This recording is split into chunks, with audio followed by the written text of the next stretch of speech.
तो ये तो हटा दिया।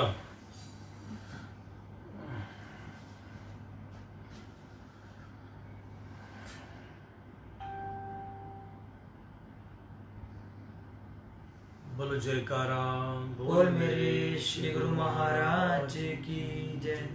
गुरु ब्रह्मा गुरु विष्णु गुरु साक्षात परमेश्वरा गुरु परब्रह्म स्वामी गुरुदेव महेश्वरा।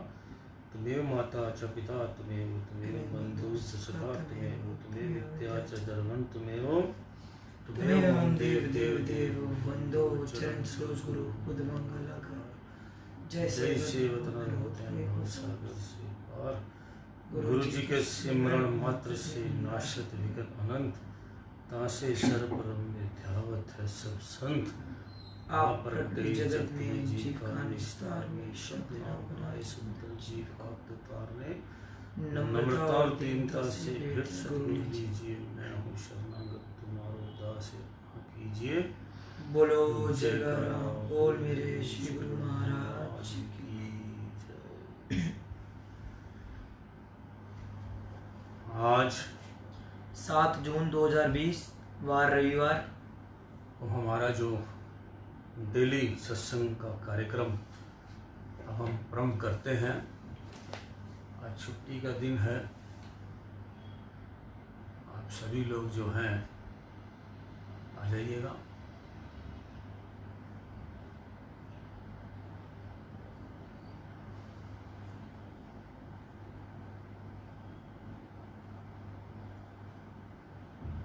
मनन सिंह आपको अमृत वचन शुरू करता है। अमृत वचन। जो नियम आरती पूजा भजन ध्यान सेवा सत्संग आदि भक्ति बढ़ाने के साधन हैं, चाहे तुम कितने ही महान बन जाओ परंतु उन्हें अंत तक निभाते जाओ। यदि हार्दिक प्रेम से करोगे तो अपने साथ कईयों का कल्याण करोगे। यदि सांसारिक सुख देख भक्ति मार्ग में गाफिल हो गए और सद्गुरु ने चिताने के लिए दुख प्रदान किया है तो यह भी उनकी असीम कृपा समझो। सद्गुरु की कृपा कोई आदिक विद्या कला सम्मान पदवी या धन से नहीं प्राप्त हो सकती। कहीं उनका अभिमान ना करना हो और ना केवल उन्हीं वस्तुओं में ही अपना अमूल्य समय गंवा देना। सद्गुरु की कृपा सेवा और नम्रता से प्राप्त हो सकती है। एक करुणा के सागर सद्गुरु, मैं आपकी बढ़ाई किन शब्दों में लिखूं। आप असीम दयालु हैं और आप उन पर भी कृपा करते हैं जो आपकी महिमा को भूले हुए हैं। एक कृपालु प्रभु, मैंने जब से आपकी चरण शरण ग्रहण की है और आपके चरणों में सब कुछ अर्पित किया है, तब से मैं इतना सुखी हो गया हूँ कि ना मुझे खाने की चिंता, ना रहने का फिक्र और ना ही किसी और प्रकार की चिंता है। परिणाम यह है कि मेरा मन हर समय प्रफुल्लित रहता है। यह सब आपकी कृपा का फल है। इस दास की यह प्रार्थना है कि आपकी यह कृपा सदैव मुझ पर बनी रहे। संसार में कितने ही ऐसे लोग हैं जो तुम्हारे सामने तुम्हारे और मेरे सामने मेरी बनते हैं। तुम प्रत्येक के आगे अपने दिल का हाल ना खोलो। जिन्हें सज्जन समझते हो प्राय उन्हीं से हानि होती है। उस हानि से बचने का सर्वोत्तम साधन अंतर्मुखी वृत्ति करना है। ए मेरे सद्गुरु, मैं आपके चरणों में नम्रता से प्रार्थना करता हूँ कि मुझे अपना सच्चा सेवक बनाओ, क्योंकि मैंने सुना देखा और पढ़ा है कि आपको सेवक सर्वाधिक प्रिय हैं। आप सांसारिक पदार्थ सम्मान और पदवी या तो पापियों को भी देते हैं, परंतु अपने चरणों कमलों की भक्ति प्रेम और विश्वास रूपी अमूल्य रतन अपने सेवकों के लिए गुप्त रखते हैं। ये कृपा प्राप्त कर सेवक अमृत पी पीकर सदा तृप्त होते हैं और अंत में अमर देश में पहुंचकर आप में विलिप्त हो जाते हैं, आप में विलीन हो जाते हैं। हे अंतर्यामी प्रभु, मैं देखता हूं कि मुझ में पर्याप्त त्रुटियां हैं जो सुखों के भंडार आपसे मिलने में बाधा उपस्थित करती हैं। आपकी कृपा के बिना ये दूर नहीं हो सकती। जब ये आती हैं तो मन चक्कर में पड़ जाता है। यही इस मन के मलिन होने का चिन्ह है और इससे सिद्ध होता है कि मेरे अंदर आपे का प्रभाव है। आप दया करके मुझसे वे वचन बरजोरी मांगते हैं और धीरे धीरे मेरे मन की मैल को धो रहे हैं। फिर भी जब तक पूरा और निर्मल ना हो तब तक मैं कभी कभी अत्यंत परेशान होता हूँ। मुझ में अपनी इच्छा बिल्कुल ना हो, आपकी मौज ही मेरी इच्छा हो। ऐसी दया मुझ पर शीघ्र करो। बोलो जयकारा बोल मेरे श्री गुरु महाराज की जय। विशेष अमृत वचन जो आपके लिए आज हमें मालिक ने हमें सुनाने के लिए कहे हैं।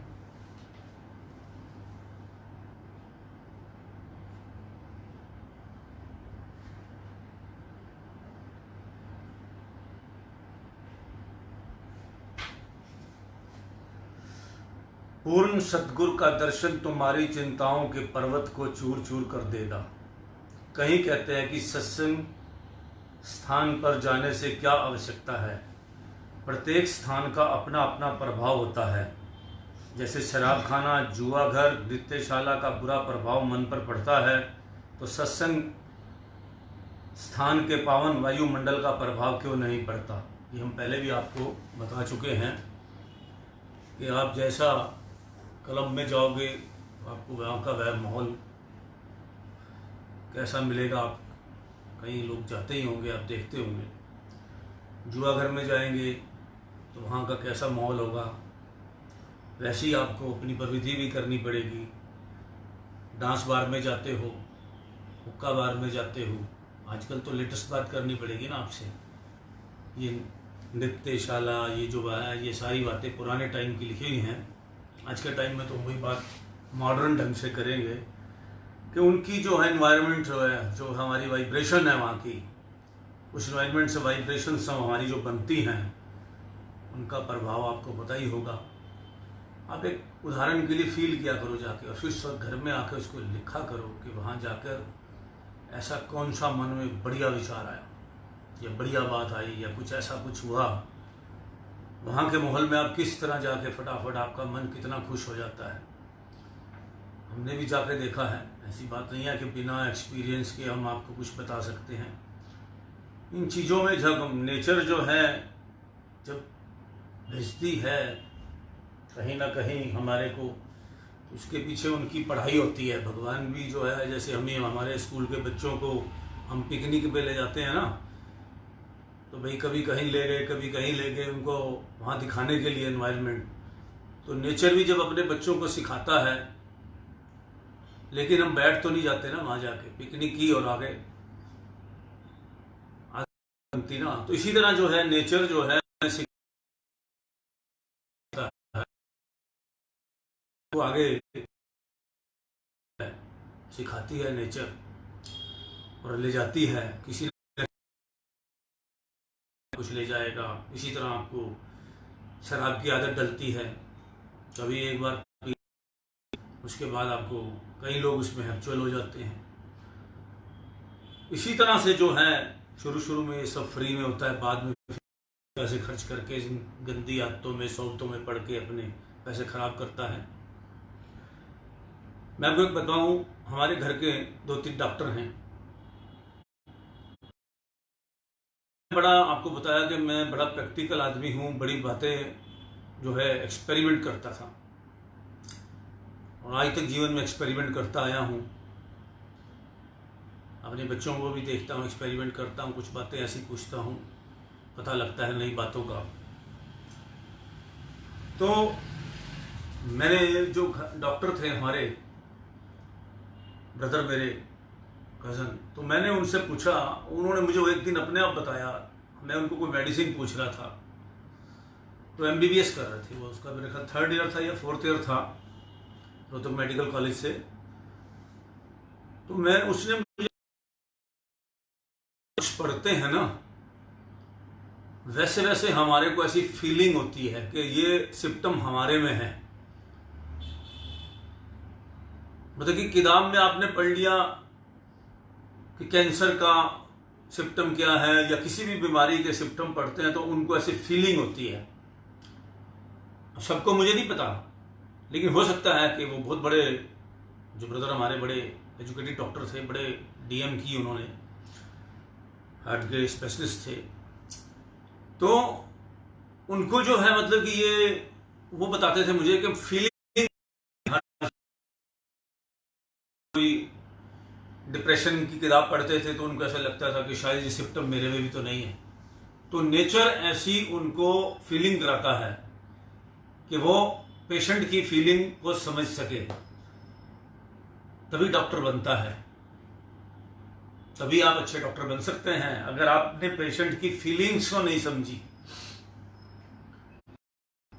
आपको पता होगा रोहतक के अंदर एक साइकेट्रिस्ट के डॉक्टर थे, बड़े नामी, उनके नाम से वो वार्ड भी है उनके नाम से, उनका नाम मैं भूल गया हूँ शायद, बड़े फेमस डॉक्टर हैं, उनको अवार्ड मिले हैं कई।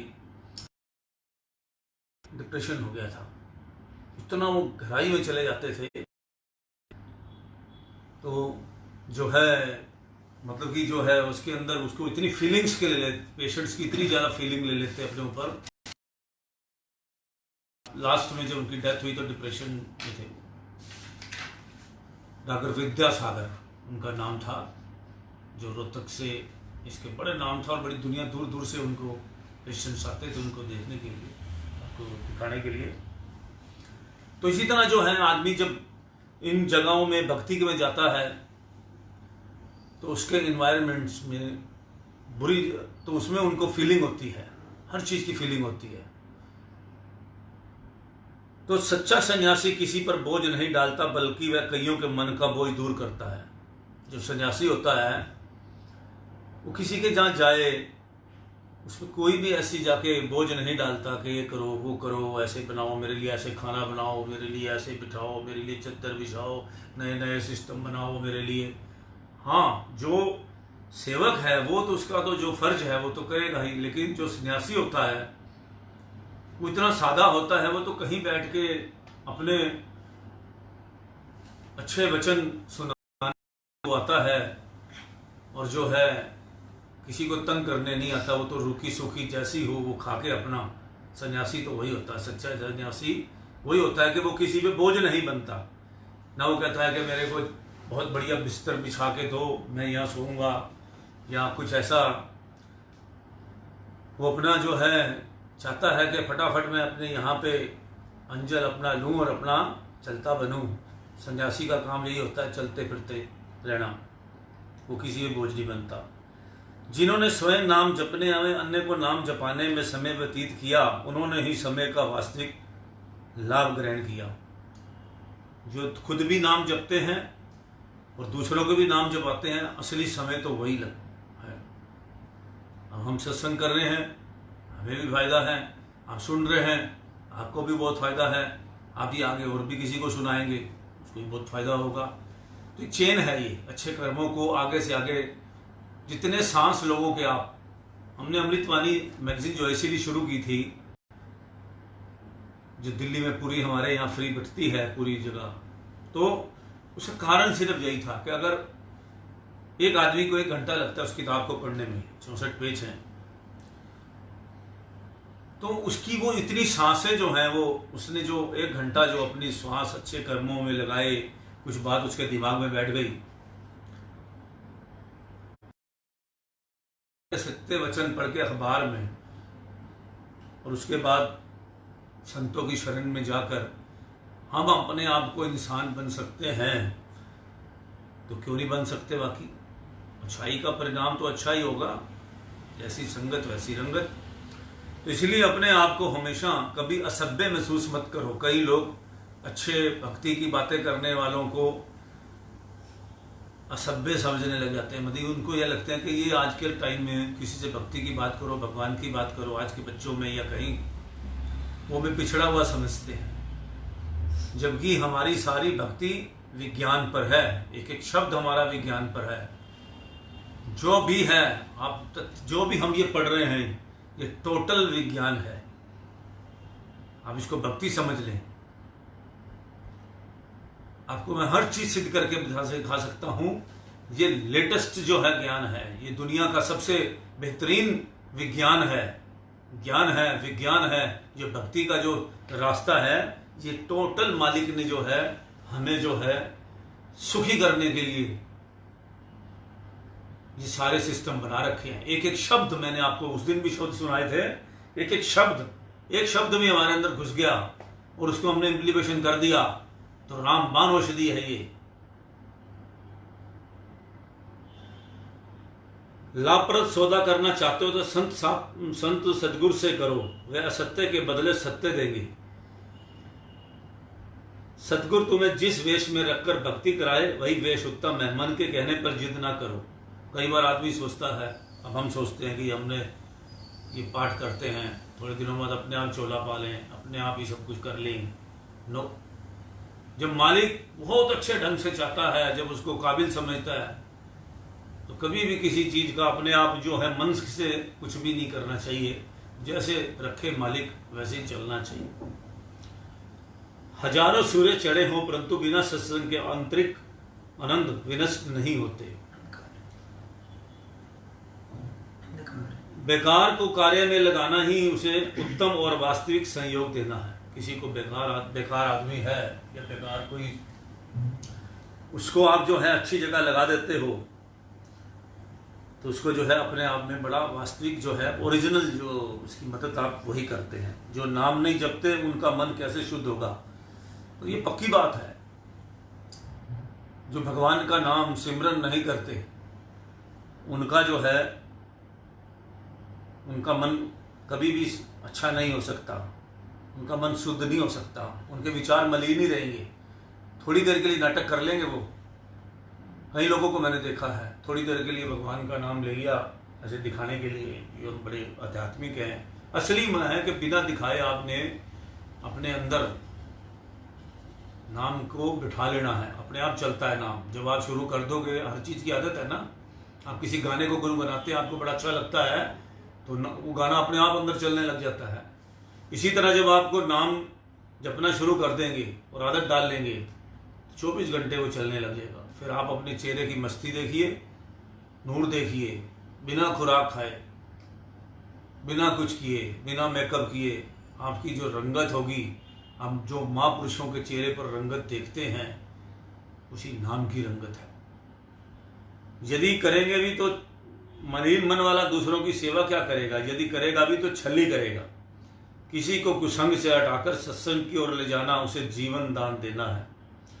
किसी को गंदी जगह से हटाकर अच्छे रास्ते पर लगाने से समझो कि उसने आपने उसको नया जीवन दे दिया, उसके कर्म बदल दिए। तो इस तरह करके जो है ये आज के हमारे विशेष वचन है। अब अनंत सिंह आपको दृष्टांत सुनाए। आनंद दृष्टांत संदेश 1 दृष्टांत 11। कुरुक्षेत्र की समर भूमि पर महाभारत का युद्ध प्रारंभ होने से पूर्व जब अर्जुन श्री कृष्ण भगवान जी के साथ रथ पर बैठकर समर भूमि में आया, तो विपक्षी दल में अपने सगे संबंधियों एवं गुरुजनों को देखकर भगवान श्री कृष्ण जी से कहने लगा, हे मधुसूदन, जिन पूज्य गुरुवरों ने मुझे इतने प्यार से धनुर्विद्या की शिक्षा दी है, तो क्या आज उस शिक्षा का बदला उन्हें तीखे बाणों द्वारा मृत्यु शैया पर सुला कर दूं? जिन पूर्वजों ने मुझे अपने रक्त से पोषित कर इस योग्य बनाया, तो क्या मैं उनका इन बाणों से सत्कार करूं? यह मुझसे तो ना होगा। ऐसे वीर कहलाने से तो मेरा कायर कहलाना ही अच्छा। मोह, भ्रम और अज्ञान के गहरे गर्त में अर्जुन को गिरता देख भगवान श्री कृष्ण जी ने दोनों सेनाओं के मध्य में से उद्बुद्ध जागृत करने के लिए यह उपदेश दिया। आज हर दो फौज में जितने दिलावर हैं खड़े, वह बिला कोशिश तेरी मुल्के अदम को जाएंगे। ठान कर लड़ने की अब तू अपनी शोहरत को बढ़ा, दुश्मनों को जेर कर और सल्तनत को खत उठा। उनको तो मैंने पहले ही मरग तक पहुंचा दिया, तू बराए नाम कर समान उनकी मौत का। इसका भाव यह है कि भगवान श्री कृष्ण चंद्र जी फरमाते हैं कि हे अर्जुन, यह सब तो पहले से ही मेरे मारे हुए हैं, तू तो केवल निमित्त बनकर कर्तव्य कर। इसी पर एक प्रमाण है। जब महाभारत का युद्ध शुरू होने वाला था, तब कौरव और पांडवों ने दूसरे देशों में अपने अपने संदेश वाहक भेजे कि हमारे पक्ष में युद्ध करने को आओ, क्योंकि वह धर्म युद्ध था। इसलिए जो कुरुक्षेत्र की भूमि में आता, उससे यह पूछ लिया जाता कि तुम किस पक्ष में भाग लोगे। वह प्रसन्नता से जिस दिल की ओर से लड़ना चाहता, दोनों पक्ष वाले उसे सहर्ष स्वीकार कर लेते।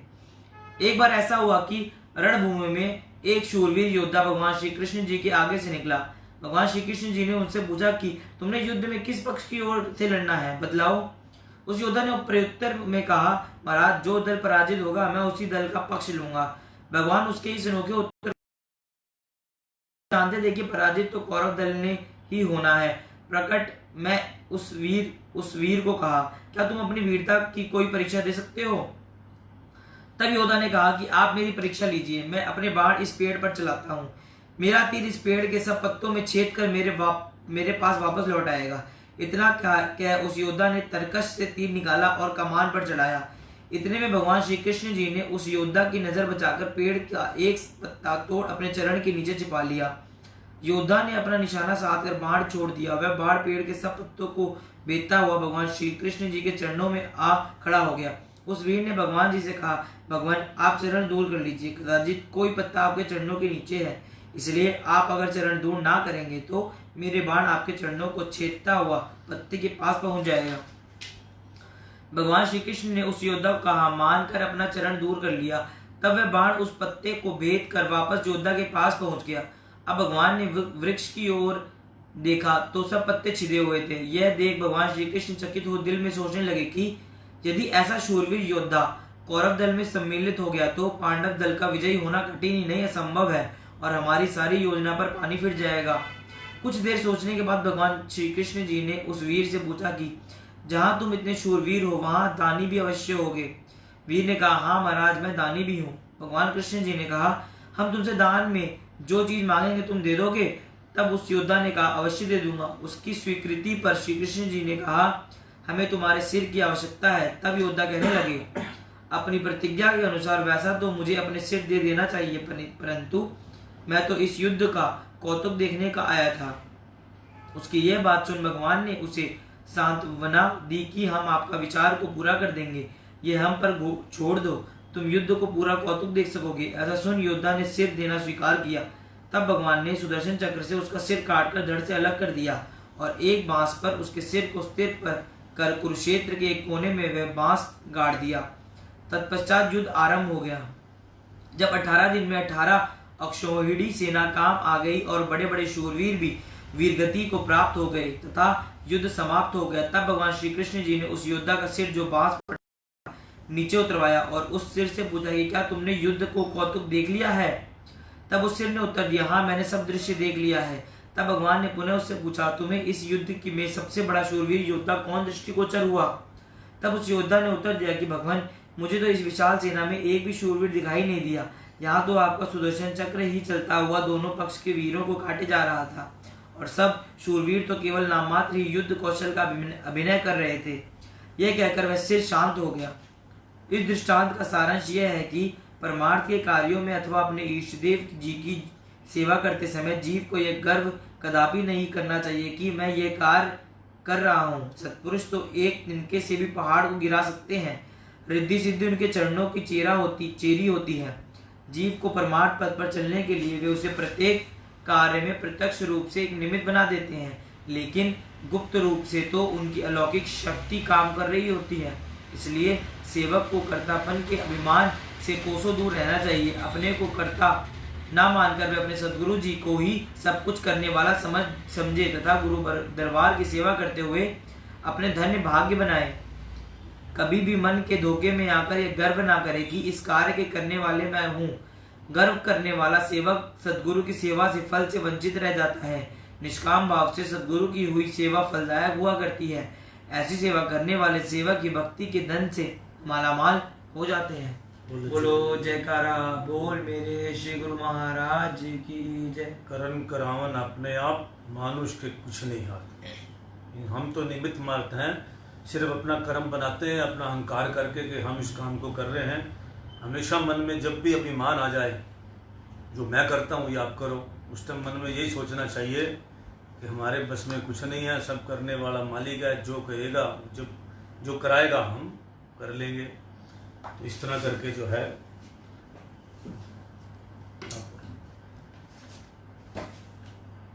कहानी सतगुरु साहित्यकारी नहीं।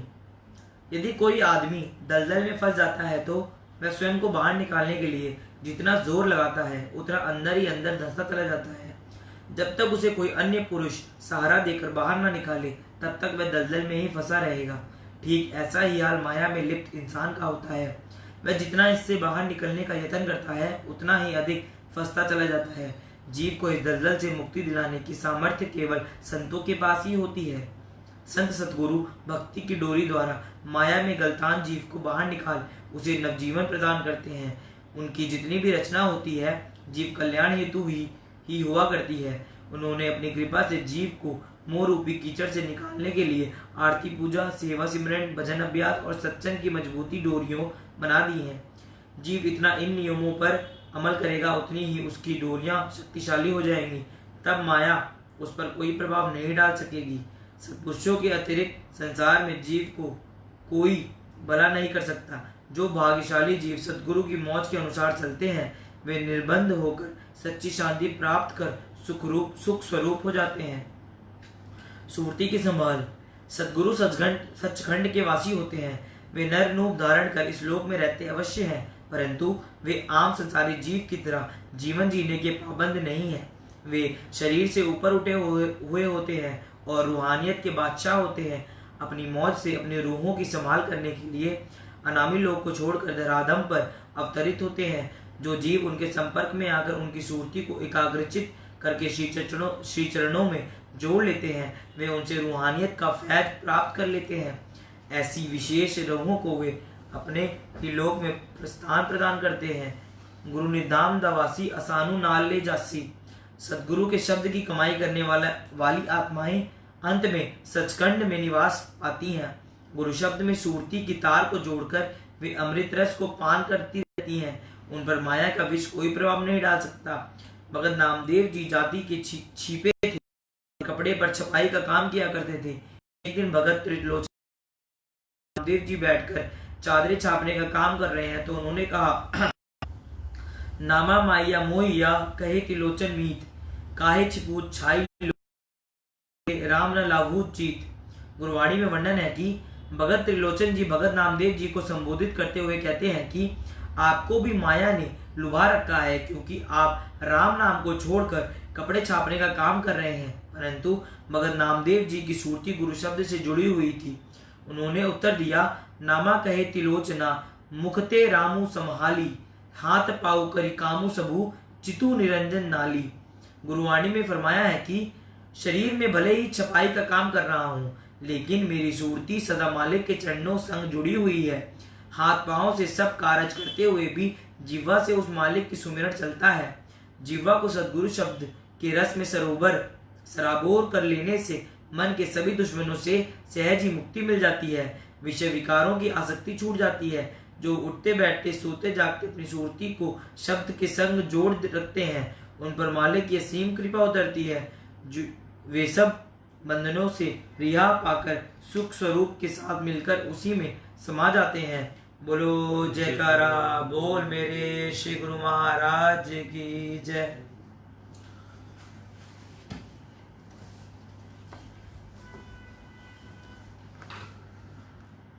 कल हमने आपको गुरु महाराज जी परमहंस जी की एक बात सुनाई थी कि हमें जमीन से क्या सीखना चाहिए।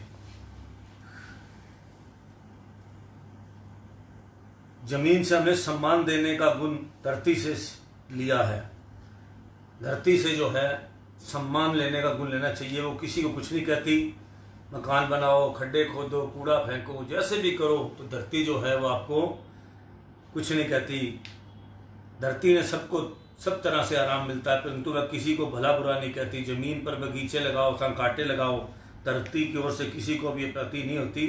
मतलब यह है कि धरती सबका आदर संभाव से करती है, क्योंकि कहा भी है कि खोद खाद धरती सहे, काट कूट बनराए, कुटिल वचन साधु सहे और से सहा न जाए। इसलिए संत महापुरुष उपदेश देते हैं कि जो अपने आप को जमीन की तरह बना, अपने अंदर सहनशीलता का इतना गुण भर दे कि कभी किसी के प्रति कोई बुरा शब्द भी नहीं निकले और ना ही दिल से किसी प्रकार का बुरा आए। धरती से शिक्षा मिलती है जिसे संत महापुरुष अपनाते हैं और उच्च पद प्राप्त करने के अभिलाषी को भी इस गुण को अपनाने का उपदेश देते हैं। दूसरा इल्म का सबका सबक मुर्दे से पढ़ाया। मुर्दे से जो है नम्रता सीखी। जैसे शव को जिस जगह रखो, जहाँ रखो, जमीन में दफनाओ या जलाओ अथवा नदी में प्रवाहित करो, वह कुछ भी नहीं कहता। इसी तरह एक जगह शिक्षा लेनी चाहिए कि सद्गुरुदेव जी को कुछ भी जो भी कहें, जैसे कहें, उन वचनों का शिर धर और उनका आचरण करना चाहिए अपने मन में अपने ख्यालों में, अपने व्यवहार में इतनी नम्रता लानी चाहिए कि हमेशा छोटा बनकर नम्र भाव से परमार्थ के पद पर रहने से ही लाभ है।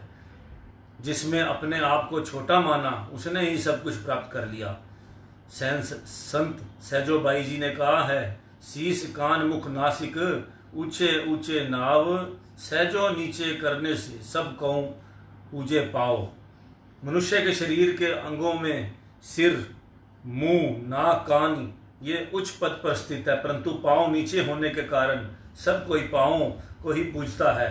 चरणों तक और चरणों रेणु की सर्वश्रेष्ठ मानी जाती है। इसी प्रकार परम संत श्री कबीरदास जी ने भी लिखा है, ऊंचे पानी ना टिके नीचे ही ठहराए, नीचा होए सो भरी पीवे ऊंचा प्यासा जाए। प्रकृति के अनुसार पानी हमेशा नीचे की ओर बहता है, पर नीचे ठहरता है। ऊंची जगह पर पानी नहीं ठहरता। पानी पीने के लिए मनुष्य को नीचे झुकना पड़ता है। इसी तरह से जिसने नम्रता ग्रहण की वही सब कुछ प्राप्त कर सकता है। फल लगने पर डाली हमेशा झुक जाती है, नम्रता आने पर सभी गुण स्वयं अपने आप आने लग जाते हैं। उदारता या विशाल दिल को सखावत। बादल में उदारता परोपकार का गुण सर्वश्रेष्ठ है। बादल निस्वार्थ भाव से सब जगह पानी बरसाता है। बादल के लिए बंजर उपजाऊ, अनुपजाऊ, अत्याधिक उपजाऊ, कलर, पहाड़ी, चट्टानी, मैदानी भूमि और तालाब, नदी, नाले सब बराबर हैं। बादल सब पर बिना किसी स्वार्थ के समभाव से बरसता है। बादल में एक विशेष गुण यह भी है कि वह समुद्र से खारा पानी लेकर मीठे जल के रूप में बरसाता है। इसी प्रकार बादल की तरह ही जिज्ञासु तू भी केवल उपकार करना ही सीख। दे धरे का गुण देही, दे दे कछु देहे, बहुरे ना देही पाइए अब की देह सो देह। परमहंस कबीरदास जी ने लिखा है, अर्थात जो इसी जन्म में जो कुछ करना है कर ले, परोपकार कर ताकि अपने ध्येय को पा सके। कोई तेरे साथ जैसा भी व्यवहार करे तो उसके साथ अच्छा व्यवहार ही कर, नेकी कर, दरिया में डाल। अपने दिल में किसी से बड़ा बनने की इच्छा ना रख। ये तुम्हारे लिए, इसको पढ़ना दोबारा है। छुपाना ऐब का शब ने सिखाया। ऐब कहते हैं बुराई को, और शब अर्थात रात्रि। रात्रि सबकी बुराइयों पर पर्दा डालती है। अपराध करे, चोर चोरी करे, अथवा कोई बुरा कुछ भी करे, परंतु रात्रि का अंधेरा सब कुछ छुपा लेता है। वैसे ही प्रकृति की ओर से अच्छे बुरे कर्मों का फल देने का प्रबंध है। कौन कहता है जालिम को सजा मिलती नहीं, नेक कामों की भला किसको जजा मिलती नहीं। अच्छे बुरे किए हुए कर्मों का फल कर्मानुसार सबको मिल जाता है। जब बुरे का मिलता है तो अच्छे का क्यों नहीं मिलता। ये तो सब जो है जिस तरह के कर्म हैं उस तरह से सबको उसकी वो सजा मिलनी है। अच्छे बुरे किए हुए कर्मों का फल कर्मानुसार सबको मिल जाता है, परंतु रात्रि यही सिखाती है किसी की बुराई का भेद ना खोलो। इसलिए हे जिज्ञासु, तेरा इतना विशाल दिल और गंभीर स्वभाव हो कि तू किसी की छोटी छोटी गलतियों पर ध्यान ना दे। दूसरे के दोषों को गिनना अच्छा नहीं है, अपने अवगुणों की तरफ देखो। पढ़ना। ये बच्चा मेरा ये कई बातें ऐसी मेरे साथ करता है, तो मैंने आज इसको ये बातें समझानी थी, तो जो है आज वही चैप्टर आ गया। दोष पराया देख करी चले हंसत हंसत, अपने याद न आवी जाका आदि न अंत। परम संत कबीरदास साहब जी कहते हैं, यदि मनुष्य अपने अंतर मानस में झांक कर देखे तो पता चलता है कि स्वयं में कितने अवगुण हैं, इसलिए अपने सुधार की चिंता करनी चाहिए। हम सारा दिन लोगों की बुराइयां ढूंढते रहते हैं, वो ऐसे है, वो टेढ़ा है, वो सीधा है, वो ये बात करता है, वो उसके ये काम कर रहा है, वो ये काम कर रहा है। अगर हम अपने अंदर झांकें तो हमारे अंदर भी सुधार की बहुत जरूरत है। कमियां सभी में होती हैं। सब्र का सबका अतिश ने सिखाया। सब्र कहते हैं संतोष व धैर्य को, और अतिश का अर्थ है आग। जिस प्रकार अग्नि में चाहे चंदन की लकड़ी अथवा नीम, आम अथवा बाबुल, बांस अथवा देवदार कोई भी लकड़ी डालो, वह उसे स्वयं में भस्मात करती जाती है। इसी प्रकार मनुष्य को परालवद अनुसार जो मिले मालिक का धन्यवाद करते हुए संतोषपूर्वक जीवन व्यतीत करना चाहिए। रूखा सूखा चिकना जैसा भी मिले उस पर संतोष रखकर सदा प्रसन्नचित मालिक के भजन में लीन रहना चाहिए। प्रारब्ध तो अवश्य मिल जाएगी। यदि इंसान इच्छाओं को बढ़ाता जाए तो वह स्वयं दुख रूप बना रहेगा, क्योंकि कर्म कमांडू कर कहे तुलसी जहां लगी जाए, सरता सागर कूप जल बूंद ना अधिक समाये। अर्थात अपने प्रारब्ध को अपने भाग्य की रेखाओं में बंद किए हुए जीव जहां भी जाएगा उसे अपने पिछले किए हुए कर्मों का फल तो अवश्य मिलना है, सो वहीं मिलेगा। तृष्णा जीवन को अपने प्रारब्ध पर राजी नहीं रहने देती, इसलिए जीव सदा दुखी बना रहता है। ये बात बहुत समझने वाली है। जो तृष्णा है हमारी, जो हमारा लोभ है, वो हमारे को प्रारब्ध जो हमारी है उसमें खुश नहीं रहने देना चाहते, वो और इच्छाओं को बढ़ाती है, तो उससे हमारे दुख बढ़ते हैं। इसलिए जीव सदा दुखी बना रहता है। यदि अपनी प्रारब्ध पर प्रसन्न रहो तो उसे पता चले कि कितना सुखी है। हे जिज्ञासु, तू भी अपने प्रारब्ध पर संतोष रखकर मालिक की भजन बंदगी में दिल लगा, ताकि सुख में बन सके। जो मालिक ने देना होता है ना, अपने आप प्रारब्ध हमारी आती है। मैंने ये खुद आपको एक्सपेरिमेंट बता रहा हूँ उदाहरण के लिए, कि उसके लिए हमें इतनी ज़्यादा मेहनत नहीं करनी पड़ती, दुखी नहीं होना पड़ता। वो हमारे को नेचर अपने आप उस तरफ हमारे को भगाती है, और हम जो है उस काम को करके अपना जो है हमारा, और बड़ी ईमानदारी से हमारा वो काम आराम से हो जाता है।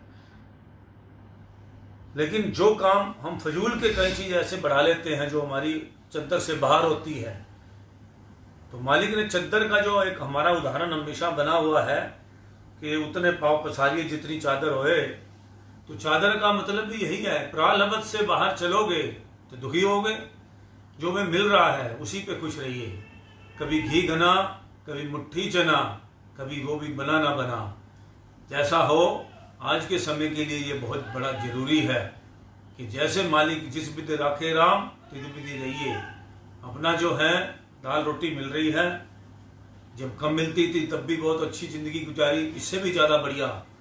जब कम था हमारे पास उतनी मौज शायद हमने कभी जिंदगी में नहीं।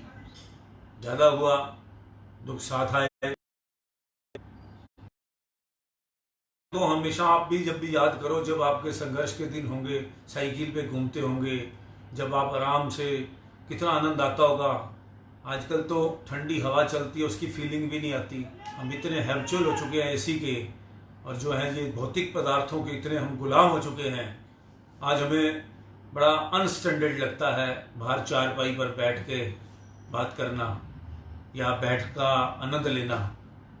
लेकिन जो बाहर की आबो हवा, जो खुले खुले बरामदे होते थे, वहाँ बैठकर बाहर चारपाई डालकर सोते थे, किसी तरह की आप जो है बातें सोचो तो आज के बच्चों को शायद बिल्कुल नसीब नहीं है। 90% को तो नहीं नसीब है। अब जिनकी कोठियाँ हैं बड़ी बड़ी, कोई 500 गज 1000 गज की कोठियों वाले भी बाहर चारपाई डाल के नहीं सोते, क्योंकि उनको डर रहता है कोई आके मार जाएगा। बड़ी सारी बातें हैं। लेकिन जो बाहर सोने में उस टाइम आनंद आता था, वो चलती हवा, वो चिड़ियों की चहचहा, जो हमने आज सब देखा है, इन बच्चों ने कहाँ देखा है। 25-50 गज के मकान में रहने वाले, 100 गज के मकान में भी रेलगाड़ी के मकान हैं आजकल सबके पास। जो दिल्ली वाले में तो यही हाल है। जो लेकिन जो बाहर रहते हैं लोग, खेत गांव में रहते हैं, तो इन चीज़ों को फील करते हैं। किसी को इतनी मज़ेदार हवा जब चलती है तो हम शहरों वाले फीलिंग थोड़ा करते हैं। उसमें कितनी तरह की गंदगी और बदबू सब घूम के आती है, तो उसका कोई क्या मज़ा है। जब खेतों में आप जाते हैं, ओह क्या मन खुश होता है। या गांव के अंदर हम जब अपने बरामदे में, क्योंकि मैं तो इन सारी चीज़ों को फील कर चुका हूँ। आज के बच्चे मेरी ये बात सुन के भी, जो मेरी उम्र के लोग हैं, वो इस चीज़ को जो इधर उधर रहे हैं, गांव में रहे हैं या अपने कस्बों में रहे हैं या जो छोटे शहरों में रहे हैं, उनकी फीलिंग्स आप सोच भी नहीं सकते कि कितना आनंद आता था हमें। तो इस तरह करके जो है जो प्रारब्ध के हिसाब से खुश रहेगा, अपनी चादर में खुश रहेगा। पहले छोटे बड़े की इतनी बात नहीं होती थी, बड़े कम लोग अमीर होते थे, और कोई अमीर भी होता था तो वो इतना गरूर नहीं करता था, मिलजुल के सारे एक दूसरे के साथ बैठते थे। तो ये जो है प्रारब्ध में प्रसन्न रहेगा, उसे पता चलेगा कितना सुखी है। हे जिज्ञासु, तू भी अपनी प्रारब्ध पर संतोष कर, मालिक की भजन बंदगी में दिल लगा ताकि सुख में बन सके। हवा ने लफ्ज़ आज़ादी सुनाया, अर्थात हवा ने आज़ाद रहने का संदेश दिया। आज़ादी का अर्थ है स्वतंत्रता, परंतु यहाँ आज़ादी से प्राय है रूह की स्वतंत्रता, अर्थात मुक्ति, अर्थात रूह सब प्रकाश के बंधनों से आज़ाद हो।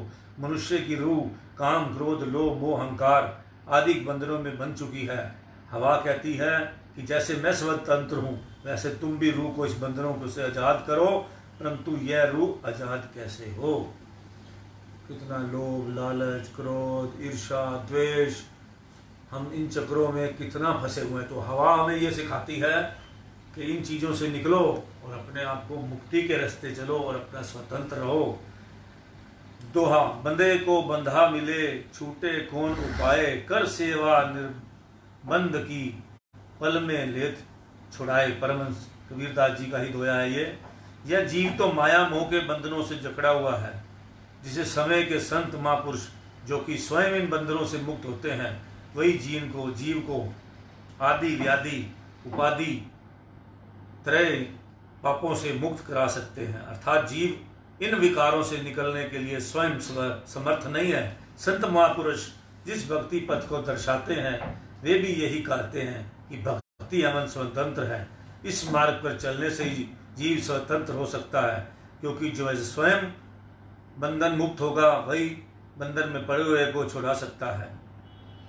जो स्वयं बंधन में पड़ा हुआ है वह दूसरे को कैसे छुड़ाएगा। अतः संत महापुरुष की शरण में आकर ही जीव बंधन से मुक्त हो सकता है। इसलिए हे जिज्ञासु, बंधन से मुक्त होने का साधन कर, संत महापुरुषों की संगति को शीघ्रता प्राप्त कर, तभी तू माया के बंधन से आजाद हो सकेगा।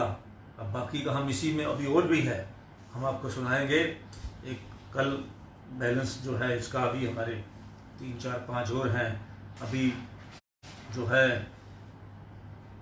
वृक्ष से भी आपको सीखना, तराजू से सीखना है। तो इस तरह से हर चीज़ से ये जो संत महापुरुष होते हैं वो सब कुछ सीखे हुए होते हैं, लेकिन वो एक्सपीरियंस देते हैं हमें यही बातें बताकर।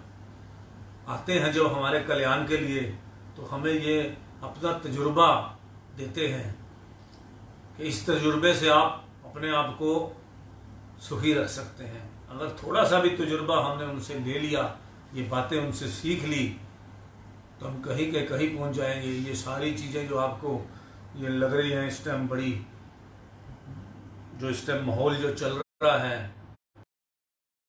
ये नहीं कि सारे दुखी हैं इस माहौल में, हम भी खुश हैं। ये तो सब मालिक का सिस्टम है, अपने अपने है। कहीं तो ठंडी हवाओं में रहने के बाद भी दुखी रहते हैं, क्योंकि उनको आदत पड़ चुकी दुखी रहने की। बहुत लोगों को मैं देख रहा हूँ, घर में पैसे की कमी नहीं है, सब कुछ है।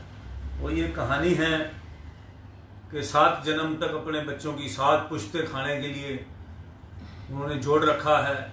बहुत लोग हैं जिन्होंने 7 पुश्तों तक वो खा सकते हैं, अगर वो ऐब ना करें तो धन खत्म नहीं हो सकता। मगर वो 8वीं पुश्त के लिए, 8वीं जो है वो सोचते हैं कि भाई 8वीं जो है वो पुश्तें आएगी हमारी, तो वो कैसी सुखी रहेगी, तो उनको उनकी चिंता हुई पड़ी है। तो इस तरह करके जो है मैंने बहुत लोगों को देखा है, जो है उनको सुख का मतलब भी नहीं पता। जिनको जो पैसे वाले हैं, हमारे पास तो बहुत पैसे वाले आते हैं, तो उनको सुख का भी मतलब नहीं पता। वो सुख पता किसको समझते हैं, आप में भी कई बड़े लोगों से सुन रहे होंगे इस बात को। वो सुख समझते हैं शाम को अपना गार्डन में 10 कुर्सियाँ लगाओ, शराब की 2 बोतलें मंगाओ, स्नैक्स बनाओ और ढेर सारा मुर्गा चिकन सब जो है हो। तो पैसे वाले फिर वो क्या करते हैं, इस चीज़ को वो सुख समझते हैं। तो सोचते हैं कि ऐसे करने से ये हम पैसे का भोग भोग रहे हैं, ये सुख है। नहीं, ये पैसे ये नहीं है सुख। सुख तो ये है कि शाम तक यूँ सोच के चलो कि दो तीन दुखी आत्माओं को, जो जिनको ज़रूरत है किसी चीज़ की, उनको भूखे हैं, प्यासे हैं, दया की भावना होनी चाहिए। उन लोगों को ऐसे इस मन में हमेशा ऐसे विचार आते रहने चाहिए कि जो है हम किसी की मदद करें।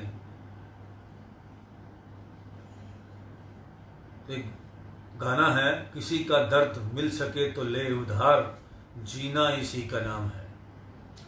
तो इसीलिए जो है वो जो आपको वो सुख मिलेगा किसी को खाना खिलाकर, तो आप बड़े खुश होंगे। किसी को पानी पिलाकर, किसी को कुछ करके। बहुत लोग हैं, आपने देखा होगा, मैं जब पंजाब जाता था तो लोग ना ट्रेनों में बाल्टी उठाकर और सबको पानी पिला रहे होते थे। उनसे पूछो भैया क्या है, वो कहते थे आनंद आता है, हमें सेवा करके बड़ा आनंद आता है। बड़े अमीर लोग जो हैं ऐसे काम करते थे, कोई अपनी अपनी समर्थ के अनुसार जो है, कोई रूह अफ़ज़ा पिला रहा है, कोई कुछ पिला रहा है, कोई जब बहुत गर्मी पड़ती है तो आपने स्टेशनों पर हमने देखा कि लोग पानियाँ, गांव वाले जो हैं वो वेले लोग नहीं हैं, उनको उनकी आत्मा है वो प्यासी रहती है कि कुछ दया भाव करके जो है कुछ ऐसा किया जाए जिससे क्या है उनको लगता है कि मुझे ऐसा करने से प्रसन्नता मिलती है, मैं खुश रहता हूँ।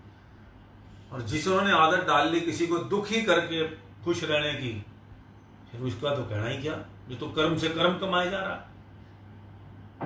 एक आदमी का स्वभाव बन चुका होता है कि सारा दिन मैंने किसी को भी पकड़ लेता है, इसको कोई ना कोई दुख की बातें भी सुनाऊं और इसको दुखी भी कर दूं। हमारे हिंदुस्तान बहुत लोग घूम रहे हैं ऐसे वेले, जो आप भी दुखी रहते हैं, दूसरों को भी दुखी करते हैं, उनसे कोई अच्छी बात नहीं मिलने वाली। ऐसे लोगों से बहुत बच के रहिए। अगर आप उनसे ज़्यादा दिमाग रखते हैं तो उनको समझा के रहिए, या तो किसी के बन जाओ या किसी को बना लो। बनने का मतलब है कि किसी में गुण देखो तो उनके उससे ग्रहण कर लो, और जिसमें देखो कमी है, ये आदमी कमी है इसके पास, ये आदमी इसका एंड अच्छा नहीं होने वाला जिस रास्ते पे चला है, तो कई बार एक तीर की तरह बात लग जाती है। अगर कोई अच्छा आदमी ढंग से समझा दे तो आपको लगता है ये बंदे को मैं बिठाकर थोड़ा सा कुछ समझा दूंगा तो सही रास्ते चल पड़े। क्या पता एक ठोकर जो है इंसान को कहीं से कहीं पहुंचा देती है। एक आपको मैं बहुत बड़े अफसर की बात बताता हूँ। वो आज अफसर से मंत्री बन गई। अफसर से वो जो है, पहले बहुत बड़े अफसर थे, आईआर अफसर थे। तो मैं बहुत छोटा सा था तो मुझे एक बात बताते थे, बहुत ज़्यादा छोटा नहीं था, तो वो मुझे अपनी कहानी सुनाते थे कि 6ठी क्लास तक मेरे गले मर, मैं बिल्कुल पढ़ने में निकम्मा था, बिल्कुल एकदम। एक बार मेरे गले मर पर के अंदर जो है तख्ती लटका दी गई, स्लेट, और उसके ऊपर जो है लिख दिया गया कि मैं गधा हूँ, और पूरे स्कूल में उसको घुमाया गया। तो उसको ऐसी ठोकर लगी, अपनी इंसल्ट ऐसी फील हुई, वो आज आप सोच भी नहीं सकते कि उनके पास कितनी डिग्रियां हैं, कितने लोग उनके नीचे काम कर रहे हैं। क्योंकि अगर मैं आपको थोड़ा सा हिंट दे दूंगा तो आप मतलब कि वो आज जो हैं बहुत बड़ी पोस्ट पर हैं, कैबिनेट मंत्री हैं। वो अफसर से रिटायर होने के बाद वो कैबिनेट मंत्री बने, वित्त मंत्री उनसे सलाह लेते हैं। तो आप सोचो, तो मैं हमारे दोस्त के जीजा जी थे तो मैं भी जीजा जी कहता था उनको। तो आज वो कितनी उनके पास डिग्रियां हैं, डिग्रियां उन्होंने कमाई, कितने उन्होंने मेडल लिए, कितने अवार्ड लिए। तो आप सोचो कि एक आदमी को ठोकर लग जाए किसी बात की, उनको एक ठोकर लग गई 6ठी क्लास में, बस 6ठी क्लास के बाद उन्होंने जो है मुड़ के नहीं देखा पढ़ाई के अंदर। फिर उनको रात दिन लगन लग गई कि मुझे कुछ बनना है, रिकॉर्ड बनाना है, और आज उन्होंने पूरी हर जगह उनका नाम है। आज इतने नामी आदमी बन चुके हैं कि आज मैं नाम नहीं ले सकता उनका। आज भी वो मंत्री भी हैं और सब कुछ हैं, बहुत पावरफुल आदमी हैं। और आज वो वित्त मंत्री जो अभी पी चिदम्बरम थे, उनसे सलाह लेते थे, एडवाइस करते थे। तो मतलब कि इस तरह करके जो है इतना उनका आज भी कोई उनसे कोई बात कर ले तो एक लाइन के अंदर, एक शब्द के अंदर ज्ञान दे देते हैं। इतने उनको अवार्ड मिले। तो इसी तरह इंसान को एक ठोकर जो है कहाँ से कहाँ पहुँचा देती है। हमें भी उस ठोकरों ने कहीं से कहीं पहुँचा दिया। मालिक की शरण मिल गई, प्रभु का प्यार मिल गया। इसी तरह जो है अब आपको हम ज़्यादा टाइम ना लेते हुए स्वास्थ्य सुनाएंगे। और स्वास्थ्य के अंदर भी हम आपको जो है टाइफाइड सुनाते हैं। टाइफाइड भी जो है हमारे पास जितनी भी ये आपकी ये अजमाई हुई हैं, ये जो डॉक्टर अजीत मेहता जी हैं जिनसे हम आपको सुनाते हैं, ये बहुत विद्वान वैद्य हैं। और ये सारी चीज़ें इनकी अजमाई हुई हैं, इनके एक्सपीरियंस सुनाऊंगा। उन कस्टमरों के लिखे हुए आपको वो एग्जाम्पल सुनाऊंगा जो कस्टमरों ने इनको चिट्ठियाँ लिख लिख कर, वो भी एक बुक है पूरी जिसके अंदर सभी कस्टमर ने उनको जितने भी बीमार लोग थे जिन्होंने उन चीज़ों को आजमाया और ठीक हुए, हम जो भी सुनाते हैं बड़ा लाजवाब सुनाते हैं। तो आप उसको टाइफाइड की जैसे संक्रमक जो है रोग से बचाओ, दालचीनी का चूर्ण 1 चुटकी आधा से 1 ग्राम 2 चम्मच शहद में मिलाकर दिन में 2 बार चाटने से मोती झारा जैसे संक्रमक रोगों से बचा जा सकता है। बताओ क्या कुछ छोटी सी बात है। दालचीनी का चूर्ण, आजकल दालचीनी पे बड़ा लोग जोर दे रहे हैं। एक ज़माने में सिर्फ मसालों में काम आती थी, अब तो इतनी उस टाइम हम लोग जो है ना उस चीज़ को इतना तवज्जो नहीं देते थे, मसालों में डल गई बस काम हो गया। तो अब तो दालचीनी के कितने फ़ायदे हैं आप सोच भी नहीं सकते। उसके बाद चेचक के बाद से बचाव है, लेकिन वो चेचक भी जो है आजकल होती नहीं किसी को। फिर मैं माँ बाप को सुना देता हूँ। नीम के मुलायम पत्ते 7 और काली मिर्च 7 दोनों को 1 माह लगातार प्रातः खाली पेट सेवन किया जाए तो चेचक जैसे भयंकर रोग 1 साल तक नहीं होगा। 15 दिन प्रयोग करने से 6 मास तक चेचक नहीं निकलती। चेचक के दिनों में नीम के पत्तों का सेवन जो लोग किसी भी प्रकार करते हैं उन्हें चेचक जैसे भयंकर रोग से पीड़ित नहीं होना पड़ता। बताओ क्या है, एक नीम कितने मल्टीपल है। कैंसर भी नीम को ठीक कर देती है। ये आपको मैं जो कैंसर की बात बताता हूँ आपको, हमारे आप बहुत लोग जानते हैं खुल्लर साहब हैं, PS2 होम सेक्रेटरी थे एक ज़माने में, अभी रिटायर हुए हैं। उनकी माता जी को कैंसर हो गया था, तो डॉक्टरों ने जवाब दे दिया, लास्ट स्टेज पे कह दिया कि आप इनको घर ले जाओ। उनको किसी संत महात्मा ने ये बताया कि नीम को उबाल कर, पता नहीं कितने किलो नीम जो है उसके पत्ते तोड़ के लाओ, उसको उबालो, फिर उसका आधा कप पानी जब रह जाए तो उसको जो है पी लो। तो उनके माता जी का बिल्कुल कैंसर ठीक हो गया। वो और डॉक्टरों ने जिन्होंने जवाब दे दिया था, एम्स के डॉक्टरों ने, तो उनको दोबारा एक्सपेरिमेंट बुलाने के लिए वहाँ कहा गया कि हमारे को इस पेशेंट को दे दीजिए, हमने ये देखना है कि ये ठीक कैसे हो गया। जब हमने इनको की सारी कार्रवाई कर दी थी, उन्होंने कहा 2-4 घंटे 6 घंटे जैसे रहना है। तो इस तरह करके नीम जो है शरीर के अंदर से जितना जहर था उसने निकाल दिया नीम ने। उनकी माता जी उसके बाद 30-35 साल तक रहे, अभी शरीर छोड़ा है थोड़े दिन पहले। तो कितना नेचर की चीज़ों में कितना दम है।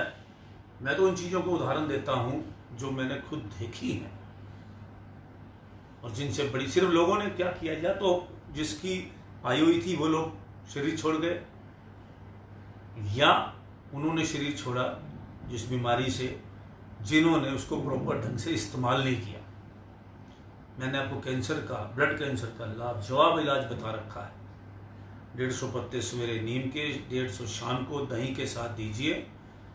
और ये जो तुलसी के पत्ते, और तुलसी भी श्यामा तुलसी होनी चाहिए, लाल वाली तुलसी होती है, उसके जो है 150 पत्ते शाम को, 150 पत्ते। कोई गर्मी नहीं करते तो उसके अंदर देने से, मुझे किसी संत ने बता रखा है, आज भी वो संत जिंदा है। घेनकर विलेज में आप जाके मिल सकते हैं। 128 के 29 साल को अभी जन्मदिन मनाया है उनका। तो इस तरह करके ऐसे संतों के पास ऐसे ऐसे टोटके होते थे।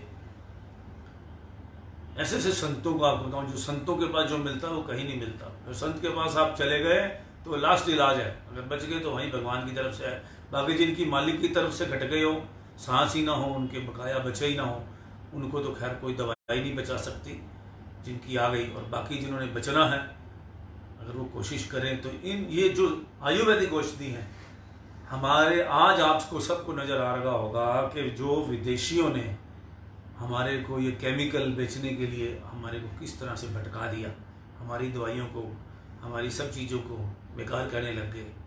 आज आपको मैं कितनी हिमालय की कितनी अच्छी दवाइयाँ आती हैं, आप उनको अश्वगंधा रेस्ट ये वो दुनिया भर का, जो आपको मैंने एक बताया कि जो है गैरी फूड जो है आप खा के देखिए इम्यूनिटी पावर के लिए। ऐसे इम्यूनिटी पावर के लिए हमारे देसी के अंदर इतने टोटके हैं आप सोच नहीं सकते। हम रोज़ अगर चलो जिनको नहीं है बीमारी प्रॉब्लम, वो रोज़ अपने नित्य नेम से तुलसी का ही सेवन कर लें।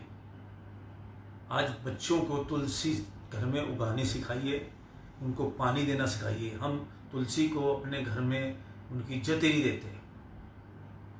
पहले लोगों को धूप जलाते थे।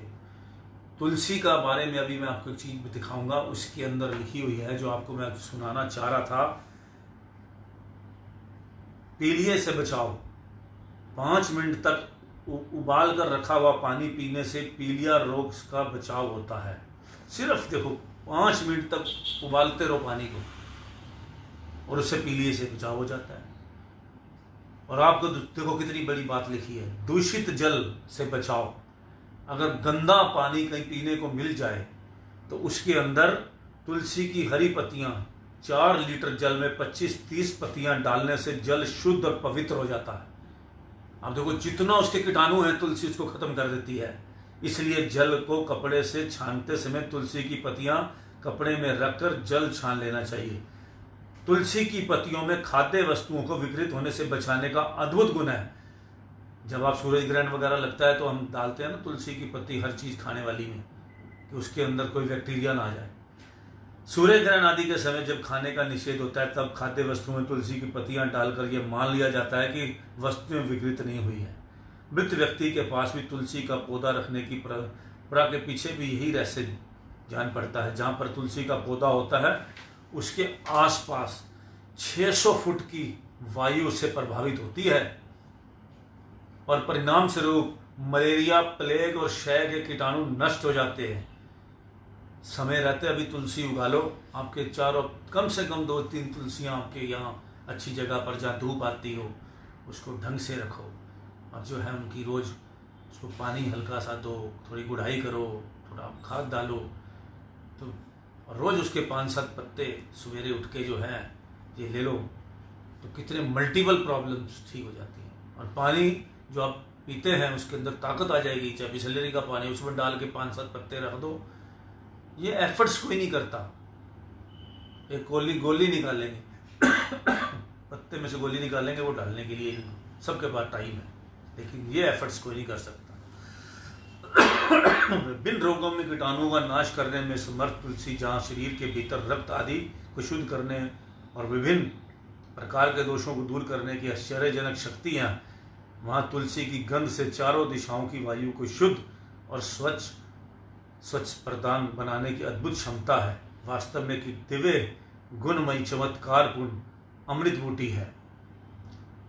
तो आपको यह तुलसी का मैंने बताया है, फॉलो करो इसको। ये नहीं कि बस घर घर में तुलसी होनी चाहिए, अपने बच्चों को भी समझाना चाहिए। बच्चों को किसी तरीके भी उनको प्रैक्टिकल करके दिखाओ, पहले खुद करो फिर उनको दिखाओ। तो इस तरह करके जो है बच्चों को हम जो है विदेशी चीज़ों को सीखना बंद करें। आपने विदेशी, आज अखबार में खबर आई है, मन को इतना सुकून आया है कि हम बहुत लोगों की विदेशियों की प्रशंसा सुनते थे। आज पहली बार जो है हमें बड़ा अच्छा लगा। अमेरिका ने गुरु ग्रंथ साहब पढ़ाना शुरू कर दिया स्कूल में बच्चों को। उसका कारण संस्कारों की कमी है। वहाँ कितने बड़े संस्कारों की कमी है। कल एक मजाक उड़ा रहे थे आज अमेरिका के अंदर जो मामला गड़बड़ हुआ, तो हम दोस्तों में बैठ के अमेरिका का सब कई लोग मजाक उड़ा रहे थे कि हमारे यहाँ तो गरीब लूटते, अगर कोई दंगा फंगा हो जाता है या ऐसी कोई प्रॉब्लम हो जाती है तो ये झुग्गी वाले या इधर उधर वाले मजदूर तबका जो है लूटपाट कर लेता है थोड़ी बहुत।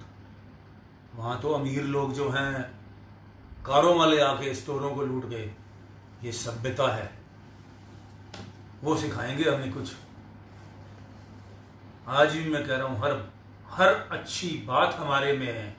हिंदुस्तान अच्छा नहीं है, सेल्फिश लोग हैं वो, कहीं नहीं, ना देशभक्ति है ना उनके अंदर, कुछ नहीं है। आज क्या देशभक्ति का जो हमारे यहाँ भजन गाने बने हुए हैं, लाइनें सुनते हैं रोकटे खड़े हो जाते हैं। त्याग की भावना हमारे हिंदुस्तान में कितनी ज़बरदस्त है। कल मेरी वाइफ ने एक बात बताई। रात को हम 10 बजे गाड़ी में किसी काम से गए थे। वाइफ हमारी ने गाड़ी में कैंपा की बोतलें रख ली छोटी वाली कि चलो, पहले भी हम ऐसा करते रहते हैं लेकिन ये बताने नहीं चाहिए, लेकिन मैं आपको सिर्फ इसलिए बता रहा हूँ कि वाइफ ने कहा कि चलो वैसे लोगों को रास्ते में कैंपा की हमने एक पेटी रख ली। तो हमने जो है कई दिन से सोच रहे थे कि भाई आज का मौसम ऐसा चल रहा है, क्योंकि रास्ते में हम कई जगह जाते हैं मॉल देखने के लिए। तो वो भी अमृतवाणी की संपादिका है और मेरी, तो मुझे भी अखबार में कुछ छापना होता है, तो हम एटमॉस्फेयर देखने के लिए निकलते हैं, चक्कर जरूर काटते हैं जहाँ जहाँ में लगता है। आजकल जो है लूटपाट बहुत हो गई है। हमने सुना रजौरी गार्डन में कल के अखबार में था कि कड़े उतरा लिए, आज भी है, किसी ने कुछ उतार लिया। हमें भी वहाँ रात को राजेंद्र नगर के पास कुछ ऐसे तत्व नज़र आए। पुलिस कम है लेकिन रात को पब्लिक निकलेगी नहीं तो पुलिस की जरूरत नहीं होती वैसे। लेकिन जब मैंने देखा कि रात को वाकई ही इस तरह के लोग निकलते हैं चीना चपटी वाले और अपना वेश गंदे बंदे वेश बनाकर, रात को हमारा भी उनसे सामना हुआ, हमने भी उनको देखा। हमारी गाड़ी उन्होंने रुकवाने की कोशिश की राजेंद्र प्लेस में, ये बुद्धा गार्डन से पहले। तो इस तरह के रात को जो है आजकल क्रिमिनल्स लोग बहुत निकल रहे हैं, ज़रूर बचना चाहिए। भूखे पैसे नहीं हैं, नशे वाले लोग जो हैं रात को कोई परवाह नहीं करते, मारने मुरने से बचना चाहिए आपको। तो ये गरीब आदमियों में भी हमारे यहाँ कितनी, ये मेरी वाइफ ने बात नोट करी। तो हमने एक जगह खड़े होकर राजेंद्र नगर गोल चक्कर पर, हमने वहाँ गरीब लोग, तो कोई अपने बच्चों को, एक वाइफ जो है एक मजदूर की टांगे दबा रही थी, बच्चे पास में खेल रहे थे, 10:30 बजे की बात है। तो हमने उनको कैंपा वगैरह वो बुलाकर दी। तो उनके अंदर देखो भावना कितनी है कि और दूर कुछ और भी ऐसे लोग, गरीब लोग सो रहे थे। उन बच्चों ने, उनकी माओं ने आवाज़ मारी, ए जल्दी आ जाओ यहाँ। उन्होंने अपनी भाषा में, जो भी उनकी भाषा थी, कि सामान कोई बांटने आया है। वो लोग भी दूसरों के लिए जीते हैं। कितनी, मेरी वाइफ ने कहा कि देखो इनके अंदर कितनी एक अच्छी बात है कि आवाज़ बुला कर अपने लोगों को बुला रहे हैं कि आ जाओ। नहीं तो एक आदमी होता है कि सारा कुछ ही खुद ही खा लेता है, खुद ही अपने लिए लूट लेता है, खुद ही अपना, वो क्या करते हैं, कहीं भी हम देखते हैं कि कुछ कंबल बांटने जाते हैं, कुछ भी जाते हैं, तो एक दूसरे को आवाज़ लगाते हैं, भाई ले जा ले जा ले जाओ। उनके अंदर कितनी भावना होती है। हमारे देश के लोगों की बात देखिए कि कोई भी अच्छा व्हाट्सएप आता है, हम फटाफट उसको फॉरवर्ड करते हैं कि शायद दूसरे आदमी के काम आ जाए। ये है हमारा देश। जो हमारे देश को गंदा कहते हैं उनको फटाफट छोड़ देना चाहिए, कंट्री छोड़ देनी चाहिए। जिनको यहाँ का सिस्टम पसंद नहीं है, सुधार लें अपने आप को और अपने देश को भी सुधारने की कोशिश करें। बहुत लोग ऐसे हैं, उन लोगों की संख्या बहुत ज़्यादा हो गई है जिन्होंने दुबई, इधर उधर दाएं बाएं बहुत जगह पर अपने रेजिडेंस बना लिए हैं, अच्छी अच्छी जगहों पर पैसा कमा कर जो है और अपने आप को सर्वश्रेष्ठ समझने लग गए हैं और दूसरों को वो पिछड़ा हुआ समझते हैं और वो जो है सोचते हैं कि ये इलाका बेकार है, दूसरे में जाना चाहिए। ऐसे बहुत लोग हैं, एक जगह से दूसरी जगह, दूसरी जगह से तीसरी जगह, तीसरी जगह चौथी। हमने बहुत लोगों को, पैसे वालों को ऐसे जगह बदलते देखा है, क्योंकि वो देखते हैं अब हमारा यहाँ स्टैंडर्ड नहीं है। स्टैंडर्ड क्या है भाई, दूसरों को भी ऐसे जीना सिखा दो तो स्टैंडर्ड बन जाएगा। एक जगह से दूसरी जगह, दूसरी। कल भी मेरे एक दोस्त ने मुझे फ़ोन किया, गुड़गांव DLF में जाना है, यहीं रहता है मीनाक्षी गार्डन में। तो मैंने उनको, भाई सब ऐसे ही लोग वहाँ जा रहे हैं, नंबर 2 वाले जितने भी हैं, नवीदर तो लोग जगह पे ढूंढते हैं कि भाई कहीं छुप के रह सके। ऐसी सोसाइटी में जाना चाहते हैं, ऐसी एनवायरनमेंट में जाना चाहते हैं। तो इस तरह करके जो है हमें अपने समाज को भी बढ़िया, अगर कुछ इम्प्रूवमेंट कर चुके हैं, तरक्की कर चुके हैं, तो हमें जो है और लोगों को भी तरक्की के रास्तों पर ले जाना चाहिए। अकेला ही चलने से ठीक नहीं होता। अपने खुद बढ़ो, अपने परिवार के लोगों को भी बढ़ाओ आगे, जो बढ़ सकते हैं, जिनमें कई लोग तो बढ़ना ही नहीं चाहते, और जो बढ़ना चाहते हैं उनको हमें आगे बढ़ाना चाहिए, चाहे वो हमारे से आगे निकल जाए। लेकिन उनको हमें, अगर उनके अंदर हिम्मत है, शक्ति है, कोई बुरी बात नहीं है। देश बढ़ेगा तो सब हम बढ़ेंगे। एक आर्गूमेंट ये जरूर आप सामान देख के लीजिए, जो आपके गली में सामान देने आते हैं, मगर थोड़ा सा प्रॉफिट अगर ले लेते हैं, आपके बेचारे वो सब्जी वाले दर दर भटक भटक के सब्जी बेचते हैं। आजकल के टाइम में तो अच्छे अच्छे लोग बेचने लग गए सब्जी वगैरह सब। तो उनको लोगों को जो है थोड़ा सा प्रोत्साहित होने के लिए अगर थोड़ा पैसे भी फालतू लगा लेते हैं तो ज़्यादा आर्गू नहीं कीजिए कि 2 पैसे उनके बन जाएंगे, वो अमीर होंगे तो सभी कुछ ठीक होगा, तो अपने नीचे वाले की मदद करेंगे। ये सिस्टम है, हम अमीर हुए, हमें नीचे वाले को अमीर करना है, उसने नीचे वाले को करना है। एक सिस्टम बना लीजिए, एक दूसरे को आगे बढ़ाने की सोचिए, देश पूरा आगे बढ़ जाएगा। उसको आइडिया दीजिए, आपके पास वो कुछ देने के लिए नहीं है कैश वगैरह, तो उसको अच्छे उसके विचार देखो, आपका एक्सपीरियंस दे दीजिए, उसको अच्छी तरफ लगा दीजिए, सारी ज़िंदगी आपके गुण गाए। जय सच्चिदानंद, राम राम। कोई गलती हो तो माफ़ी देना, सत श्री अकाल। इसी तरह ज़िंदगी में आगे सबको बढ़ते रहना चाहिए।